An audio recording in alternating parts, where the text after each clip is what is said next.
Hi, my name is Kobi. I'm a PhD student at the Royal College of Music in the Center for Performance Science. The title of my thesis is Beyond Tension and Relaxation, Optimizing Antagonistic Muscular Co-contraction for Skilled, Healthy Piano Technique. To begin with some context, I'd like us to listen to a series of clips I've put together. These are recordings of the playing of esteemed piano pedagogues, and these recordings are interspersed with comments, reviews, feedback on the pedagogues' teaching and on their playing.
So the piano is the world's most popular instrument.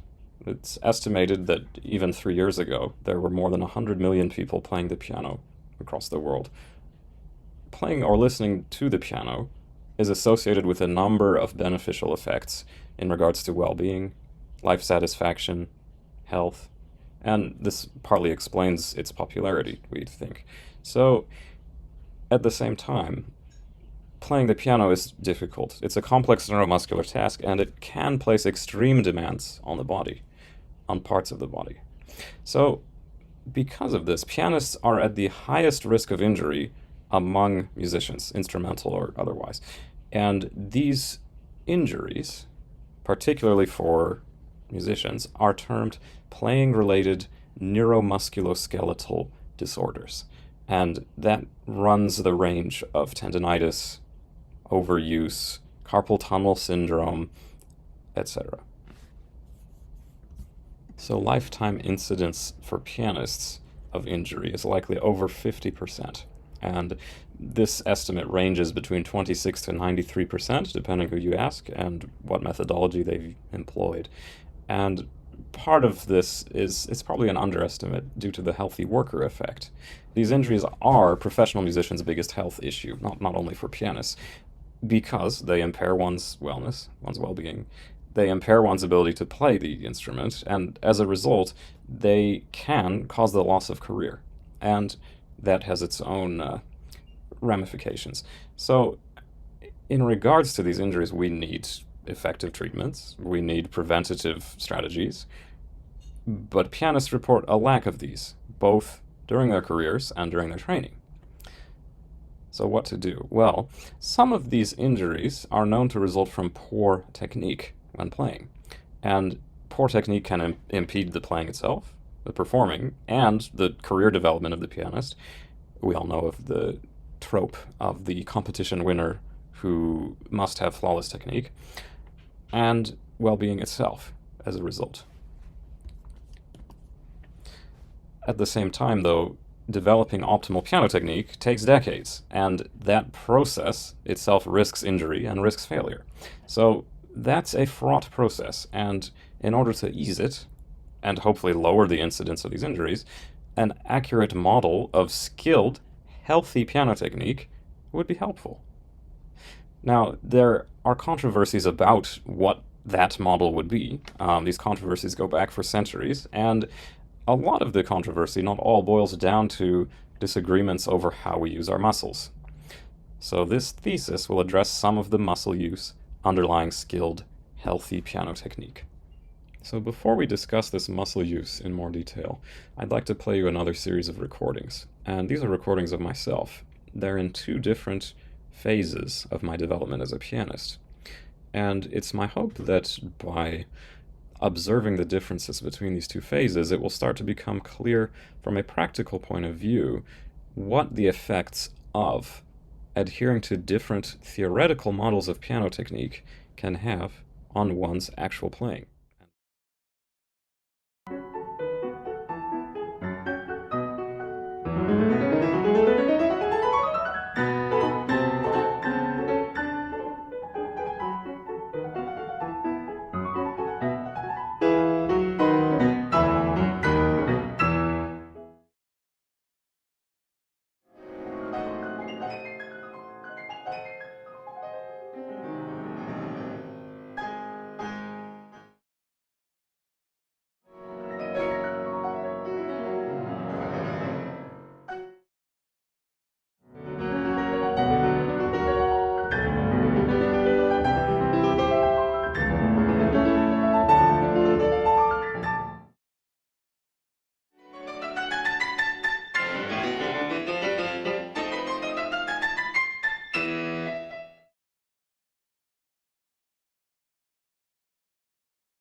Let's turn now to defining a few key concepts.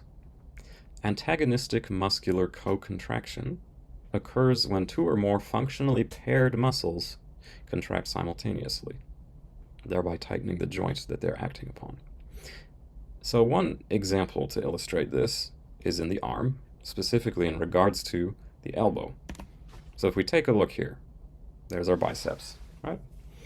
When we contract the biceps, when we activate it, the result is the forearm is flexed. towards the upper arm, closing the forearm in the elbow.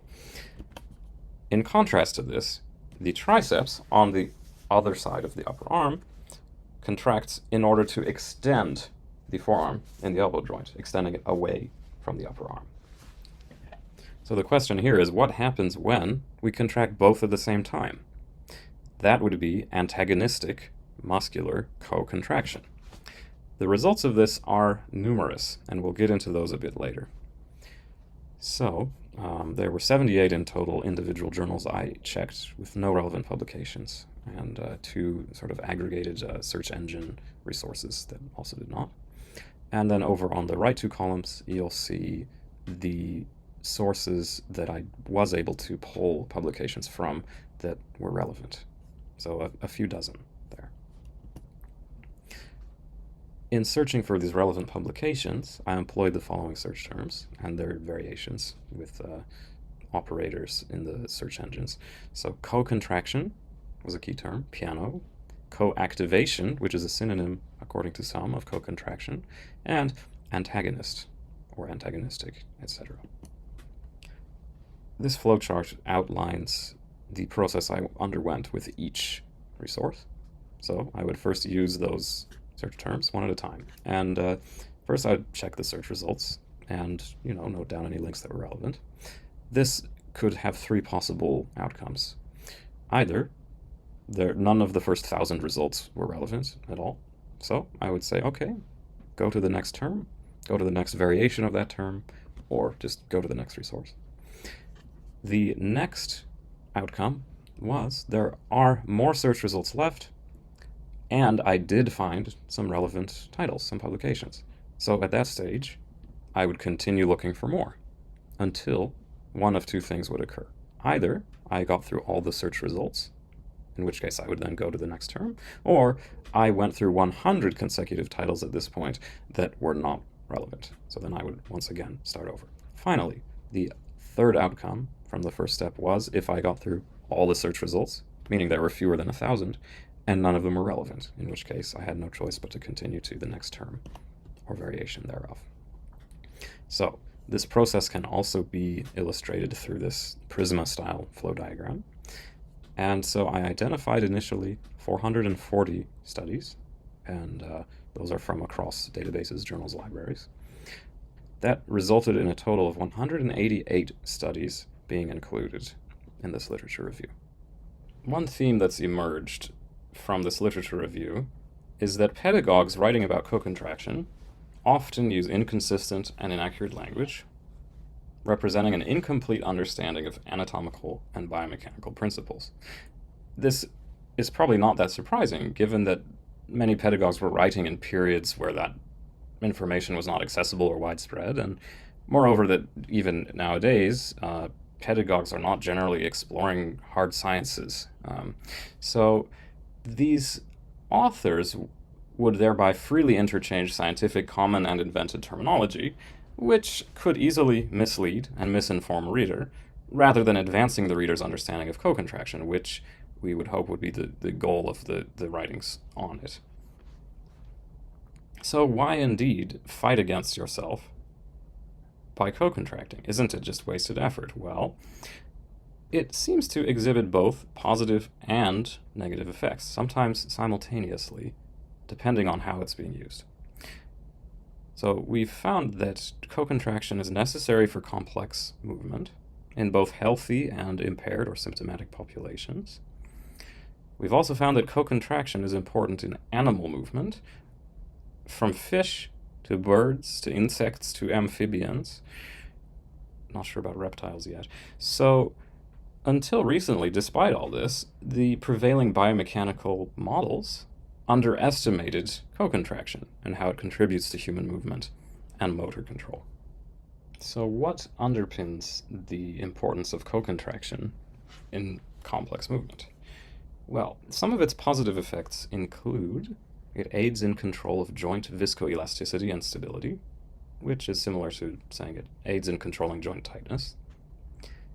It improves balance. It can improve immediate responses to disturbances and perturbations physically. For example, if you're moving in one direction and something impacts you on the side, then co-contraction can help you to resist the effect of that impact so that you can continue in the direction you've intended. It's associated with improved movement performance and accuracy. It's associated with healthy joint function, reduced pain, injury prevention, accelerated motor learning, and improved proprioception. A lot of benefits. On the other hand, it's also known to be associated with a number of negative effects. It can induce fatigue. It can cause inefficient movement, excessive rigidity or viscoelasticity. It can worsen pain rather than improve it, and it can decrease proprioception and impair movement. So, what gives? Well, co-contraction is a complex phenomenon, and with these positive and negative effects, it would make sense we would want to tease them apart. How can we maximize the benefits, minimize the detriments, and to what extent is that even possible? But it's scarcely been investigated in the context of piano technique and of skilled, healthy piano technique, which is preferable to other forms of piano technique. So some studies have unsuitable sampling criteria, wherein expert pianists were sampled, but anyone who played the piano for more than 10 years was an expert, which is arguable. So summing up this literature review, here's a framework, a mind map of sorts, that lays out its characteristics, its positive effects, its negative effects, and some further considerations in regards to what else adjacent to co-contraction itself is important to consider.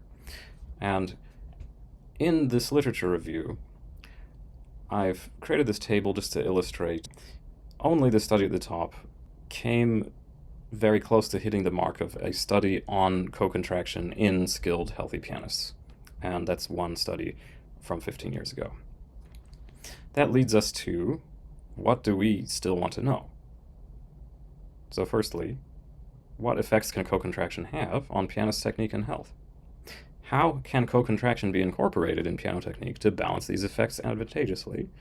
And to what extent does skilled, healthy pianist playing already reflect this model, which is a sort of litmus test for, is it actually realistic, or is something missing? So in order to investigate these questions, I've designed a methodology that is both experiential and theoretical, and that's illustrated through the clips that we've watched in addition to the theoretical model, which are hoping to integrate theory and practice from the perspective of one research project. Also, the understanding ideally should be generalizable, because if it also applies to violinists, that saves them a lot of trouble, potentially. And it ought to be practically viable, because if it weren't, then the aims and context of the research would not be addressed properly, and that if we had this understanding but we could not do anything with it in order to help musicians, it would be less of a valuable use of time and resources. So the experiential and theoretical integration is made easier here because of my dual identities as both a pianist and as a researcher, and this kind of resulted in this pragmatic multi-strategy design, which we will lay out over the next few minutes. And this design has equally weighted quantitative and qualitative stages to take perspectives on co-contraction that are both broad and deep, that are both generalizable and individual. And this degree and depth and breadth of inquiry is feasible given the length and focus of a doctoral degree. So in stage one, or phase one, I'm starting out with a content analysis of pedagogical texts. So let's go into a bit of depth on each of these. The content analysis of pedagogical texts goes back to the writings of de Ruta in 1593 on keyboard instruments. And the aims of this subphase are to vet the existing pedagogy, bridge theory-practice gaps from pedagogues who have these both theoretical and practical perspectives, and uncover some practical insight. And the strengths of the subphase are that it will consider varying perspectives across a long history, and it grants access to specialized practical insights that career researchers would not necessarily discover. And limitations of this subphase, well, there are many texts that are in other languages, so I'll do my best to acquire translations of these and consult people who can speak those languages, but inevitably there will be a cultural sort of narrowing of the field that, because I speak English, I will, by that limitation, be bound somewhat to English text. And this broader inquiry comparatively lacks depth to some of the other stages that will follow. So following this, I will analyze my own field notes and my own recordings of my piano technique for the past 5 years or so. This is also a content analysis, and this will cover its over 100,000 words of journaling and dozens of hours of videos all about my own piano technique. This aims to generate bottom-up theory from the development of my own technique and compare this against the top-down model from the literature review and from Phase 1A. Now, the strengths of this are that there's ample data, there's a ton of data, it has a real-world basis, principally, and it again offers specialized practical insights. On the other hand, it's not exactly generalizable, and reflexivity becomes more of an issue when the researcher is studying their own life, in a way. So those challenges are acknowledged and then hopefully mitigated by the surrounding phases of the study, which are not that personal. So Phase 1C, the final sub-phase of Phase 1, is a content analysis of videos of eminent pianists while they're playing. And this will cross different repertoire, different pianists with careers with no known history of injury, importantly. And it will seek to assess skilled playing through a flowchart, which we'll look at in a moment, to generate bottom-up theory, and specifically for healthy and skilled pianists. So the strengths of this subphase, there's a breadth of perspective, it's more generalizable, it's ecologically valid, and again, there's sample data. But the, I'd say, major limitation of this phase is we're just assessing visually, which can be done. See this Huber et al. 2019, but it's not the most precise or nuanced understanding of co-contraction. And actually a lot of co-contraction is not visible to the naked eye, so that will require other methods of investigation. This is the flowchart that I intend to process these video documents through, see whether co-contraction is visible or not, and then what effects might it be having, and then why, essentially. Now, moving to Phase 2, structured observation. So this will sample adult pianists who are currently playing repertoire containing pianistic challenges, which already implies a limitation that we're not studying children.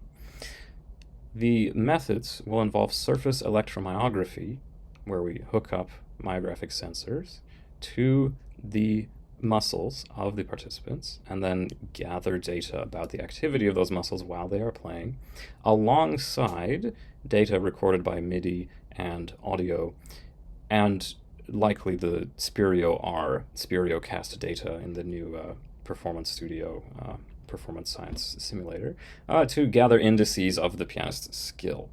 Now, of course, applying electromyographic sensors to people's skin is part of why studying children becomes less feasible, particularly from an ethical point of view. Now, analytically, this will involve statistical analysis, inferential statistical analysis, to explore in a generalizable fashion to what extent are pianists using co-contraction. And the strengths of this are that electromyography is more accurate, though it's still not perfect, but it's accurate. And this reduces potential bias in regards to reflexivity and what my eyes see and such things.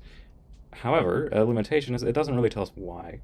Also, it requires recruiting enough participants such that the results of the analysis can be generalizable, that they're powered sufficiently.